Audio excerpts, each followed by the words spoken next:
Good morning, happy Friday, everybody. It's Javon B with MGX Media. Thanks for tuning in on another 5-Minute Friday. We made it through the week, and I'm here to give you guys 3 tips to instantly enhance your video. Whether you guys have been doing this for a while or you're a brand new person that just picked up a camera, here are going to be 3 steps to actually enhance what you do with your videos and how they come out quality-wise out of the gate. Those 3 things are going to be light, camera movement, and sound design. 3 things that are super important, and we're gonna get into it in just a second to let you guys know why and how these things can improve your video footage for your clients, the world, whoever. Stay tuned. Here we go.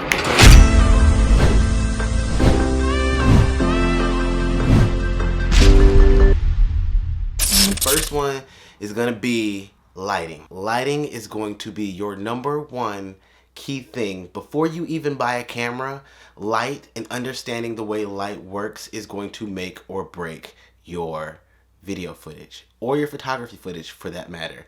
#2 is what we're going to talk about is camera movement. Camera movement for sure when doing video is going to tell a story. You can always put a camera on a tripod and just move it around the room, but unless you're actually incorporating some type of intentional camera movements, that's really what's going to make the difference in bringing your videos alive. And the 3rd tip for today that we're going to talk about is sound design. Adding the extra little things, whether it be a piece of paper crumpling or a keyboard typing or a leaf blowing across the ground or your fingers just snapping. Rich audio quality is going to be one of the key things that enhance your videos and bring it together cohesively so that you have an amazing piece of work to present to people, your clients, the world, whoever. So first off, lighting. Understanding lighting and how it works with the camera and the lenses that you plan on using.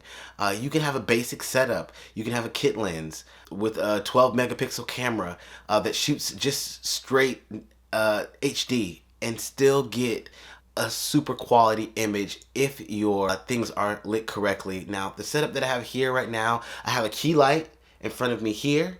I have some ambient light coming off the window here. Ideally, I would probably want to shoot in front of the window, but being the way this room is put together. And then I have a little bit of ambient light to add a little bit of color in the background. Not something super sophisticated, really easy setup with the key light, not too much done, but I'm going to show you an example of what my footage would look like with none of the things involved that I have. And here's what it looks like now. As you can see, I have no key light. I have no ambient color in the background. I'm very flat. I could probably get away with color grading this to a degree, but overall, what I'm getting is just not it, right? So, again, let's go back. And here we are. So, just understanding lighting, even if you're using natural light, you don't necessarily have to be, somewhere where you bring a light, or you might not have the budget for a light right now. Lights can be pretty expensive, but you can find some really easy light solutions online. Even if you're doing photography and you don't want to go the route of speed lights or strobes and you want to do a more still light approach to your photography, just finding a good key light is going to be one of the assets to really making or breaking or improving your video footage and making it flat or bringing it alive. Learning how to use the sun, what time of day that you might shoot, understanding white balance on your camera.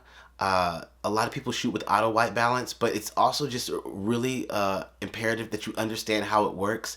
You might set it to the cloudy setting while you're inside because you assume, oh, it's low light, but it really just adjusts the color tones in light. So just understanding that if you shoot early in the morning where the sky's kind of blue outside and it gives you a bluer look, then you might want to add a cloudy profile to your camera to bring those oranges and those ambient colors out of the sky. So just understanding light and how it works with color is going to be one of the key things to improving your videos. 2, camera movement. Again, having intentional camera movement, having a plan before you actually get to the point where you're out on set filming at location and just kind of winging it and running, gunning your movements. Saying, hey, I want to have a transition where my subject walks behind this pillar and pans to a different scene. Having your camera follow your subject through will bring much more life to your film versus just, no camera movement or little to no camera movement at all.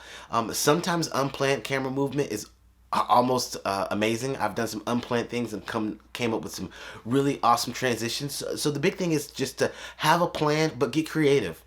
Understand that, like, hey, in order to get these results, I'm gonna have to put a little bit of motion. I might want to do a pull or a push. I might want to do like a zoom motion side to side. Whatever it is that brings the story to life for whatever you're filming, are camera movements that you just want to keep in mind that will bring your film to life. And last but certainly not least, sound design. There's a lot of ambient things that you hear and see inside of a film that brings it cohesively together to be just a masterpiece than just strictly just filming somebody, or strictly just adding camera movements. But adding sound effects, maybe it's that perfect music that you have set, and on top of that perfect music, you have awesome camera movements telling your story. And then on top of your awesome camera movements telling your story and that awesome music, you also have the noise of wind in the background if you have leaves blowing, or if you have a tea brewing, the sound of water boiling in the background. Those rich noises that really bring your story to life. As minute as they may sound, or as minute as they may seem, cohesively all together, they really make a big difference into making your film a full production. So I really hope that these tips are going to be useful for you. As always, remember to like, comment, subscribe. Let us know what kind of content you want from us, what kind of videos, what kind of questions we can answer, and yeah, get back to us. Just let us know how we're doing so we can give you guys the kind of content that you need.